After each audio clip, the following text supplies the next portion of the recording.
Are you fit to fly? If you have a breathing condition like obstructive sleep apnea, COPD, asthma, or a neuromuscular disorder like congenital myopathy, you might be at risk in the air, even without knowing it. At 30,000 feet, oxygen levels drop significantly, but I managed to get an NHS-funded test to see if I was safe to fly, and you might need one too. For people like me with congenital myopathy and sleep apnea, flying isn't as simple as booking a ticket.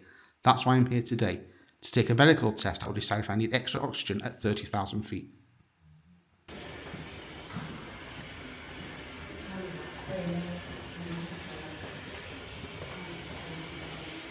Right, so what we're going to do this morning basically is we're trying to simulate a flight. So for everybody, when you're up there so many thousand meters above ground, above flat ground, if that makes sense to you, your oxygen levels drop anyway.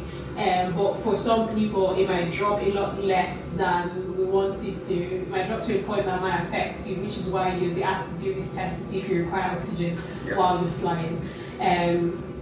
So what I'm going to do, first thing I'm going to do is I'm going to try and get some blood from your earlobe, get the measurement from that, see what your oxygen levels are like, and then I will give you some gases which are basically a mimicry of exactly what you get in a pressurized cabin. Okay, it's about 15% oxygen compared to the normal 21% that you get down here, and then the rest of it is just the same as normal air. So we'll do that for about 20 minutes with you, just breathing out. I'll be monitoring your saturations on these two devices, and then after 20 minutes, I'll take your blood again from your earlobe, go measure, see if it has dropped past where we want it to. Or if it hasn't, then I'll suggest to your ventilation team that you don't require oxygen. But if it does drop past where we like it to be, I'll be giving you 2 liters oxygen via cannula while you're still breathing in some of that pressurized air for another 20 minutes. Okay, and then after that I'll measure again, and if it has dropped even further than I want it to, I'll give you 4 liters, if that makes sense. So it just keeps going that way, but 4 liters is the maximum you can have in a flight anyway. So, but again, during the first 20 minutes, if your oxygen levels on here actually drop less than a certain percentage, and I want to take another blood gas just to make sure. Last time you had this test, do you have to get oxygen? Yeah, and it was 2 liters. 2 liters. Yeah. It did say it was borderline though. Oh, I do not like borderline ones. You're like, why?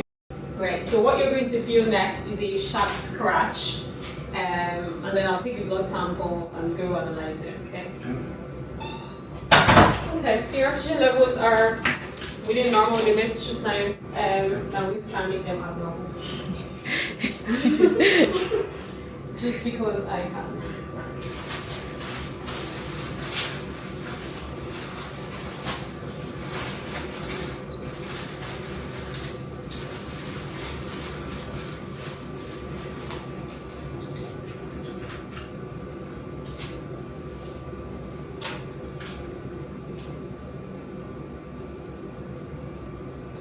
Does that feel okay? Yeah, it's fine. Yeah.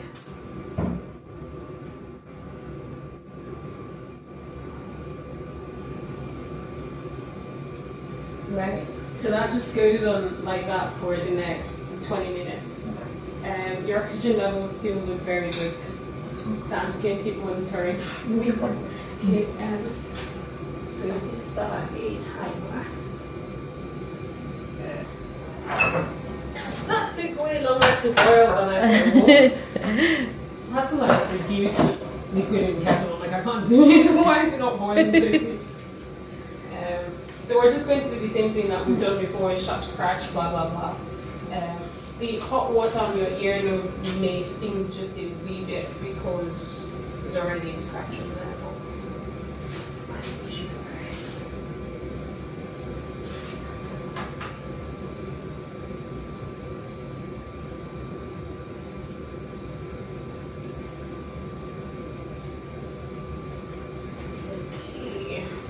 About this, my friend. Is that okay? That's fine. Okay.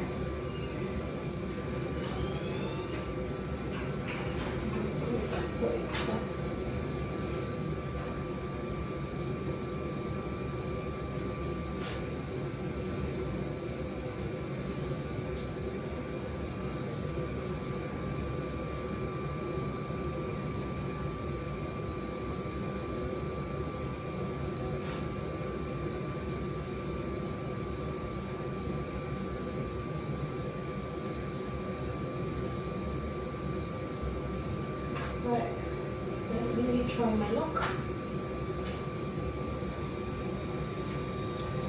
So sharp scratch coming up.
So I'm going again. I'll be right back.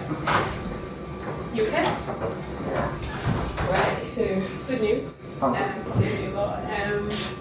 So that looks pretty much the same as it did when we started, which means I am going to recommend that you do not need oxygen. I'll be fine.